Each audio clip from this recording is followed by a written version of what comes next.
आजकल बुद्ध को लेकर बड़ा चर्चा है और इसमें ये कहा था कि बुद्ध वास्तविक रूप से नास्तिक थे या आस्तिक।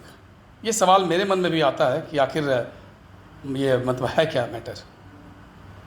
भगवान बुद्ध को कम्युनिस्ट इतिहासकारों ने नास्तिक दर्शन के अंतर्गत रखा है, जबकि वास्तविकता इससे परे है। बुद्ध के बारे में है कि 10 प्रश्न उनके निर्वैज्ञानिक निर्वचनीय हैं, जिनको बुद्ध ने कहा, बुद्ध ने जिसका उत्तर नहीं दिया। उन्हीं प्रश्नों में से एक प्रश्न है, बुद्ध से पूछा गया कि ईश्वर है या नहीं। बुद्ध इस पे मौन रहे। उन्होंने ना यह कहा कि ईश्वर नहीं है और उन्होंने ना यह कहा कि ईश्वर है। इसका तात्पर्य क्या है कि जीवम भवित शिवम, जीव शिव को भजते भजते खुद शिव हो जाता है। इसीलिए हमारे उपनिषदों में कहा गया अहम ब्रह्म अस्मि, मैं ही ब्रह्म हूँ, या सब कुछ ब्रह्म है, कण-कण ब्रह्म है, या शिवो अहम। शंकराचार्य ने कहा शिवो अहम। तो बुद्ध की भी स्थिति यही थी, शिवो अहम। अब बुद्ध स्वयं ईश्वर को भजते भजते ईश्वर हो गए थे। तो बुद्ध कैसे कहते कि मैं ही हूँ? जैसे भगवान कृष्ण ने घोषणा कर दिया कि मैं ही हूँ, एको अहम बहुश्यामी बहुश्यामी एको अहम। एक मैं ही हूँ जो सभी रूपों में दिखाई दे रहा हूँ, सभी रूप मेरे ही हैं और मेरा ही रूप सभी रूप है। तो कोई महापुरुष घोषणा कर देते हैं कि मैं ही ब्रह्म हूँ, लेकिन मैक्सिमम अधिकांश महापुरुष घोषणा नहीं करते। जैसे देवराव बाबा ने घोषणा नहीं किया, हमारे गुरुजी ने घोषणा नहीं की, रामकृष्ण परमहंस ने घोषणा तो नहीं की, लेकिन उन्होंने दिखा दिया कि देखो तुम्हारे मोहम्मद मेरे भीतर ही हैं, तुम्हारे ईसा मेरे भीतर ही हैं, तुम्हारे कृष्ण मेरे भीतर ही हैं, तुम्हारे राम मेरे भीतर ही हैं। तो बुद्ध ने कुछ नहीं कहा। बुद्ध ने यह भी नहीं कहा कि ईश्वर नहीं है, बुद्ध ने यह भी नहीं कहा कि ईश्वर है। बुद्ध का सारा जोर था ध्यान पर, कि ध्यान के माध्यम से तुम निर्विकल्प समाधि को उपलब्ध होगे और निर्विकल्प समाधि के परे तुमको यह बोध होगा कि तुम ही सब कुछ, कण-कण में तुम ही व्यापक। तो ईश्वर की खोज तुम्हारी रुक जाएगी। लेकिन कम्युनिस्ट इतिहासकारों ने कह दिया कि बुद्ध ईश्वर को नहीं मानते थे। तो नास्तिक और आस्तिक के बीच में बहुत ही पतली रेखा है, बहुत ही महीन रेखा है। हर व्यक्ति जन्मतः नास्तिक होता है। बिना आप नास्तिक हुए आस्तिक हो ही नहीं सकते। जो जितना बड़ा नास्तिक होगा वह उतना ही बड़ा आस्तिक होगा। क्यों? नास्तिक के भीतर जिज्ञासा होती है, और वह जिज्ञासा ऊपरी तौर पर नहीं।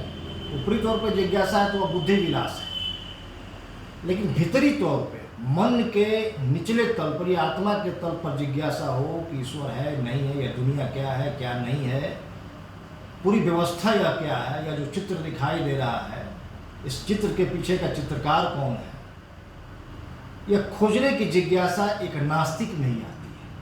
आस्तिक तो मान लेता है।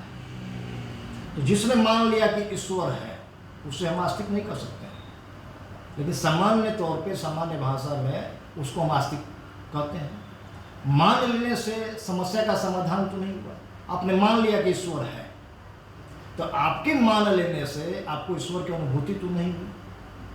तो नास्तिक खोजता है। नास्तिक खोजते खोजते इस जीवन की व्यर्थता को समझ लेता है कि यह जीवन व्यर्थ है, और जिसको जीवन की व्यर्थता समझ में आती है वही आस्तिक हो सकता है, वही ईश्वर को खोज सकता है। जब तक आपको इस जीवन की निहितार्थता या व्यर्थता समझ में नहीं आती है, तब तक आप परमात्मा की ओर एक कदम भी नहीं बढ़ा सकते। सद्गुरु यही करता है। सद्गुरु के आप जाते हैं, आते हैं, जाते हैं, बार बार आते हैं, जाते हैं, बार बार ये आना जाना सद्गुरु के यहाँ।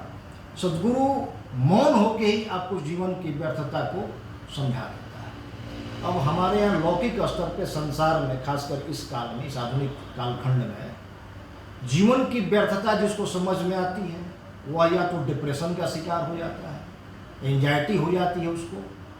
क्यों हो जाती है? क्योंकि वो जीवन की व्यर्थता तो समझ लेता है। अब संसार में कोई लक्ष्य नहीं है जिसके लिए वह काम करे, जिसके लिए वह जिए, जिसमें मन लगाए। तो जीवन उसको लगता है कि व्यर्थ हो गया, लेकिन व्यर्थता पर वह रुक जाता है। और एक जो आस्तिक होता है वह व्यर्थता पर रुकता नहीं है, वह उस व्यर्थता से आगे बढ़ जाता है। व्यर्थ हुआ मेरा मन इस संसार में नहीं लग रहा है, क्या कारण है? उस कारण को ढूंढना शुरू कर देता है और सत्य तक पहुंच जाता है। तो बुद्ध के जैसे पुरुष तो इस जगत में बिरले होते हैं, हजारों लाखों सालों में एक बुद्ध पैदा होते हैं। बुद्ध वह हर व्यक्ति है जो सिद्ध हो गया है, जो सिद्ध पुरुष ही बुद्ध है। तो बुद्ध के 10 प्रश्न वैज्ञानिक थे। अब बुद्ध तो पूर्व जन्म को भी नहीं मानते थे और अगले जन्म को भी नहीं मानते थे, लेकिन बुद्ध से जातक कथाएं प्रचलित है कि बुद्ध इस जन्म में ये थे, बुद्ध उस जन्म में कुत्ते थे, बुद्ध उस जन्म में सुनार थे, बुद्ध उस जन्म में सुअर थे, बुद्ध उस जन्म में ये थे। तो बुद्ध की पूर्व जन्म की कथाएं कहाँ से आ गई? अगर बुद्ध पूर्व जन्म को या इस जन्म चक्र को नहीं मानते तो कहाँ से? बुद्ध ने क्या कहा कि काम में ख अव्यक्त रूप से विद्यमान होता है, संस्कारों का प्रवाही पुनर्जन्म है। तो बुद्ध ने कहा ना कि संस्कारों का प्रवाही पुनर्जन्म, इसका मतलब बुद्ध पुनर्जन्म को मानते हैं। लेकिन कम्युनिस्ट इतिहासकारों ने बुद्ध के 10 अनिर्वचनीय प्रश्न में, निर्वैज्ञानिक प्रश्न में इसको भी डाल दिया कि बुद्ध पूर्व जन्म पश्चिम जन्म को नहीं मानते थे। दूसरी बात है कि बुद्ध ने नया कुछ नहीं कहा, या कोई भी बुद्ध पुरुष हो नया कुछ कह ही नहीं सकता है। इसलिए कि बुद्ध से पहले जो पुरुष हुए, जो आप्त पुरुष हुए, महापुरुष हुए, सिद्ध पुरुष हुए, उन्होंने अपना अनुभव जो बताया वही बुद्ध के अनुभव में आया। बुद्ध से आगे बढ़ने पे कबीर हो या रैदास हो या कुंभन दास हो या नाभा दास हो, मल्लुक दास हो या देवराहा बाबा हो, रामकृष्ण परमहंस हो या श्रीनाथ बाबा हो या और भी कोई सिद्ध पुरुष हो, सबका अनुभव एक ही है। हाँ, अब उस अनुभव को व्यक्त करने के लिए लोगों ने अपनी परिस्थिति, अपनी भाषा, अपने समाज के अनुसार शब्द गढ़े, शब्द को कहा है। अब कबीर के उलट बाणी या उलट बासिया प्रसिद्ध है। कबीर कहते हैं कि वो ऐसा जगत है जहाँ मुर्ग पकड़ बिलाई खाए, यानी कि मुर्गा बिल्ली को पकड़ के खा लेता है। कबीर कहते हैं कि कंबल बरस रहा है और बारिश पानी भीग रहा है। तो कोई समझेगा कि कबीर या तो पागल थे, भाई इस तरह की बात कह रहे हैं। लेकिन कबीर कह रहे हैं कि वह उस परमात्मा के यहाँ तमाम तरह के विरोधाभास एक हो जाते हैं। जैसे दिन का विरोध रात है, रात का विरोध दिन है, लेकिन वह ऐसा जगत है, परमात्मा का जगत या परमात्मा तक पहुंचने के बाद यह अनुभव होता है कि न दिन है न रात है, न काल की कोई गणना है। ये तो संसार की चीज़ें हैं, दिन और रात, ऋतु है, मौसम। तो कबीर की उलटवासियाँ अपनी जगह सही है, लेकिन कबीर की उलटवासियों को हम तब तक नहीं समझ सकते हैं जब तक कि कबीर की तरह अनुभूति नहीं हो जाए। कबीर तो महागुरु थे, जैसे बुद्ध महागुरु थे उसी तरह से कबीर महागुरु। तो नास्तिक और आस्तिक, हर व्यक्ति यहाँ नास्तिक है। और जो सामान्य तौर पे नास्तिकता और आस्तिकता की परिभाषा गढ़ी गई है कि जो ईश्वर को माने वास्तविक, जो ईश्वर को नहीं माने नास्तिक। तो मैं किसी भी ईश्वर को मानने वाले से पूछता हूँ कि 100% वो ईश्वर को मानता है? यदि वो 100% ईश्वर को मानेगा तो उसके जीवन से भय समाप्त हो जाएगा, उसके जीवन से चिंता चली जाएगी कि कल क्या होगा, कल मुझे भोजन मिलेगा कि नहीं, मेरे बेटे को नौकरी मिलेगी कि नहीं, ये सारी चीज़ें समाप्त हो जाएगी। तो आमतौर पर देखा जाए रियली, वास्तविक रूप से ईश्वर को कोई नहीं मानता है। और अब कैसे मानेंगे? जब तक आप जान नहीं पाएंगे, जानेंगे नहीं तो मानेंगे कहाँ से भाई? जानूंगा कि ईश्वर क्या है, अनुभूति होगी तभी तो मैं ईश्वर को मानूंगा। अब बगैर अनुभूति के, बगैर अनुभव के यदि मैं ईश्वर को मानता हूँ तो इसका मतलब मैं 100% नहीं मानता। क्यों? क्योंकि मैं भयग्रस्त हो जाता हूँ, और उस भय के कारण मैं मंदिर जाता हूँ, मस्जिद जाता हूँ, उस भय के कारण मैं ज्योतिषों के यहाँ जाता हूँ, आचार्यों के यहाँ जाता हूँ, और दूसरे पर भरोसा करता हूँ दूसरा कोई मेरे समस्या का समाधान कर दे। कौन दूसरा? जब आप ईश्वर को मानते हैं तो ईश्वर, लेकिन आप दूसरों के पास जाते हैं। तो नास्तिक और आस्तिक, और एक परिभाषा यह भी है नास्तिक आस्तिक की, जो वेद के मनीषियों ने या वेद को मानने वाले लोगों ने गढ़ा है कि जो वेद को मानता है वास्तिक, जो वेद को नहीं मानता है नास्तिक। ये भी एक है। अब वेद की बात की जाए तो आप वेद को पढ़ेंगे तो उसमें भी अध्यात्म को नहीं दिखेगा। क्यों? क्योंकि भौतिक जगत की बातें वेदों में भी की गई। हे ईश्वर, तुम मुझे वीर पुत्र दो, हे ईश्वर तुम मुझे इतनी गाय दो, हे ईश्वर मुझे भय से परे ले जाओ। लेकिन वेद मनुष्य के चिंतन की धारा का प्रथम स्रोत है। वहाँ से मनुष्य का चिंतन प्रारंभ होता है और उस चिंतन की पराकाष्ठा उपनिषद है, वेदांत है, वेद का ही जो उस चिंतन की पराकाष्ठा है उपनिषद। लेकिन उपनिषद सूक्ष्मता की बात करता है और हमारे संसार में अधिकांश लोग स्थूल जीवन जीते हैं। तो हमारे हिंदू फिलॉसफी में कहिए या सनातन फिलॉसफी में कहिए या भारतीय इंडियन फिलॉसफी में कहिए, दो धाराएं समानांतर एक साथ चलती हैं। एक धारा है स्थूल रूप और एक सूक्ष्म। स्थूल में मंदिर स्वीकार है, स्थूल में मूर्ति पूजा स्वीकार है, स्थूल में तीर्थाटन स्वीकार है, गंगा स्नान का महत्व है, संगम के कुंभ का स्नान का महत्व है। लेकिन सूक्ष्म में ये चीज़ें कुछ और है। स्थूल कहता है, स्थूल क्यों? इसलिए भाई हम ऊपर से नहाते नहाते भी लगता है कि अंदर भी ठंडा हो गया है। मंदिर जाते जाते एक दिन आपको दिख जाएगा कि मंदिर आना व्यर्थ है, वह तो मेरे भीतर ही है, या हर जगह है, हर क्षण हर पल मैं उसी से आच्छादित हूँ। जैसे कुंभ है, घड़ा है, उसको पानी में हम डाल देते हैं तो घड़े के अंदर भी जल और घड़े के बाहर भी जल।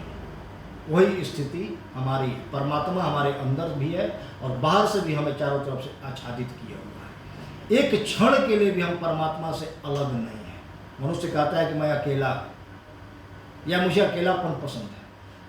कभी कोई अकेला हो ही नहीं सकता है, क्योंकि दिखे न दिखे, अनुभव में आए न आए, परमात्मा आपके साथ 24 घंटे हर क्षण है।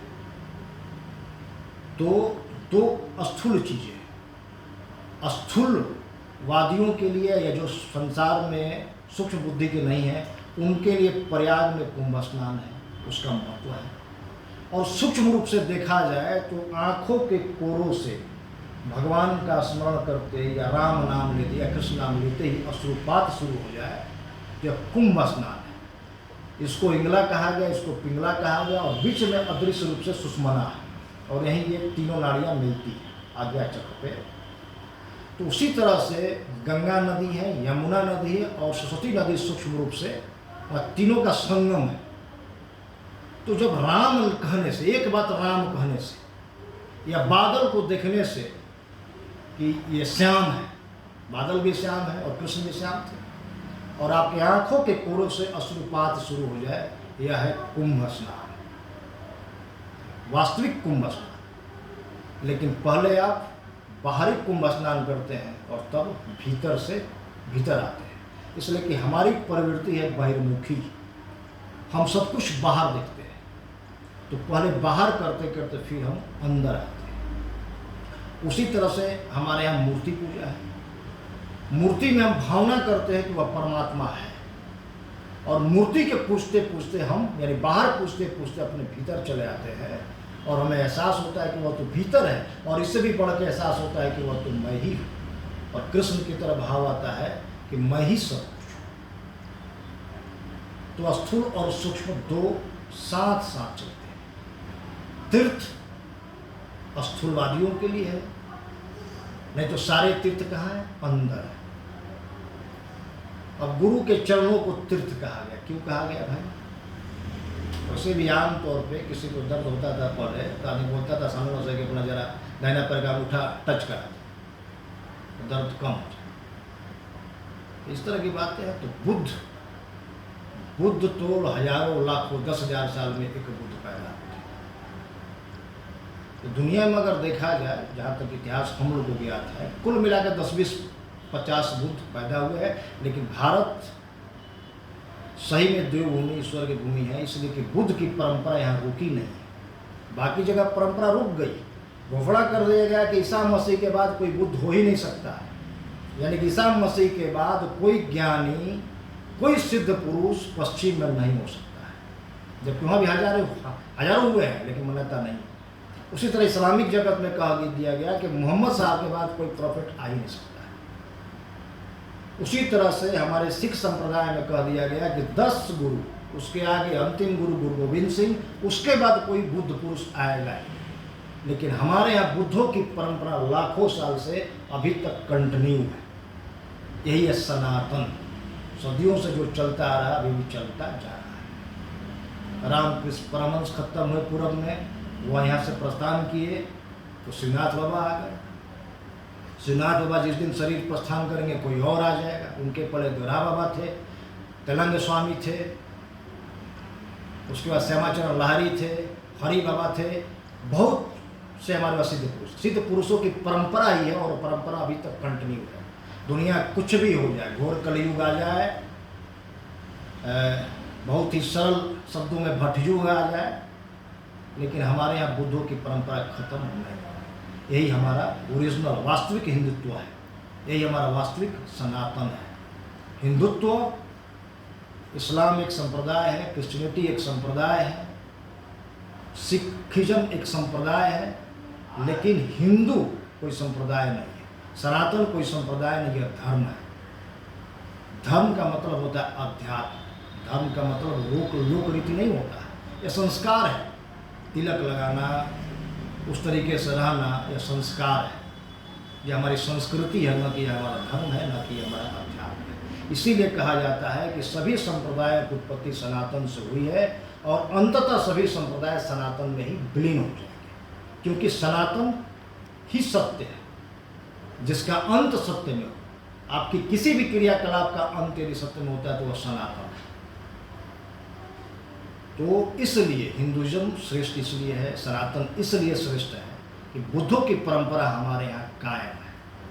हम जिस व्यक्ति को मानते हैं ईश्वर या देव, उसकी आलोचना भी करने की छूट हमें है।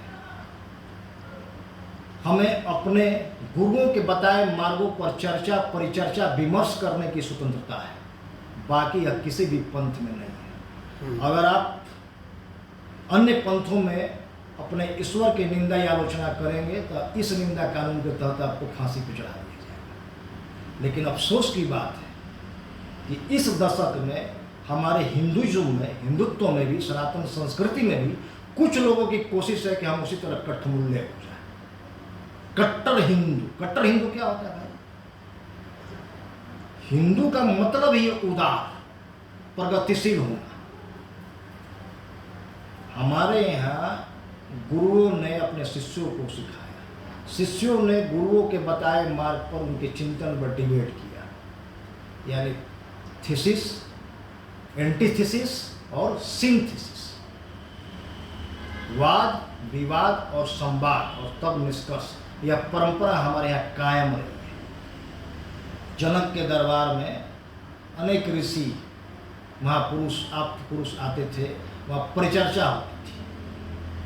परिचर्चा की छूट हमने है, बाकी किसी संप्रदाय में नहीं है। हमारे यहाँ आप ईश्वर को मानिए तो भी ठीक, नहीं मानिए तो भी ठीक, वो आपके भीतर है। आप घोषणा कर दीजिए भरी बाजार में कि मैं ईश्वर को नहीं मानता हूँ, फिर भी वह ईश्वर आपके भीतर है। आप घोषणा कर दिए कि मैं ईश्वर को मानता हूँ, फिर भी वो आपके भीतर है। इसीलिए हिंदुइज्म कहिए, सनातन संस्कृति कहिए, यही अध्यात्म है। बाकी लोक रीति यह इतना विशाल है, लेकिन कुछ लोग चाह रहे हैं कि इसको एक खांचे में, चौखट्टे में फिट कर दें, एक शास्त्र तक सीमित कर दें, एक किताब तक सीमित कर दें। हिंदू में कोई धर्मशास्त्र नहीं है, किसी शास्त्र को धार्मिक शास्त्र की मान्यता नहीं मिली है, वेद को भी नहीं मिली है। वेद हमारे चिंतन का प्रारंभिक स्तर है, प्रारंभिक तल है, चिंतन वहाँ से हमारी शुरू हुई है, न कि वेद हमारा धर्मशास्त्र है। गीता हमारा धर्मशास्त्र नहीं है, रामायण धर्मशास्त्र नहीं है, कुछ भी, कोई धर्म हमारा शास्त्र नहीं है। हमारे यहाँ एक मूर्ति या एक किताब या एक व्यक्ति की पूजा नहीं होती है, लेकिन अंततः हम लोग भी क्या है, एक ईश्वरवादी, एक ही परमात्मा को मानते हैं। लेकिन उस परमात्मा के अनगिनत असंख्य रूप हैं। आप खड़े हैं तो यह रूप किसका है? उसी का रूप है। हमारे यहाँ लोग निर्गुण निराकार का गलत अर्थ कर दिए। निराकार का अर्थ कर दिया है कि जिसका कोई आकार नहीं, गलत। निराकार का अर्थ होता है कि जिससे सारी आकार, सारी आकृतियाँ, सारे स्वरूप निकले हो, वह है निराकार। निर्गुण का मतलब होता है जिससे सारे गुण निःसृत हुए, जो सारे गुणों का स्रोत है वह है निर्गुण। लेकिन क्या प्रचार कर दिया गया? निराकार मीन्स कोई आकार नहीं, यह असंभव है। कोई भी मनुष्य आंख बंद करे कोई ना कोई आकृति ही दिखाई देगी, कोई ना कोई आकृति ही मन में आएगी, इसलिए कि मनुष्य स्वयं आकृति में है। तो निराकार का अर्थ यह नहीं होता है। उसी तरह से नास्तिक का अर्थ यह नहीं होता है जो ईश्वर को नहीं माने। नास्तिक मीन्स होता है कि न अस्ति, अभी नहीं है मेरे लिए, अभी मैं परमात्मा को नहीं जानता इसलिए नहीं है, लेकिन अस्ति जब मैं जान गया तब मेरे लिए परमात्मा होगा। यही आस्तिकता है। बस यही बहुत संतुष्टि हुई। आज ज्ञान हुआ कि कोई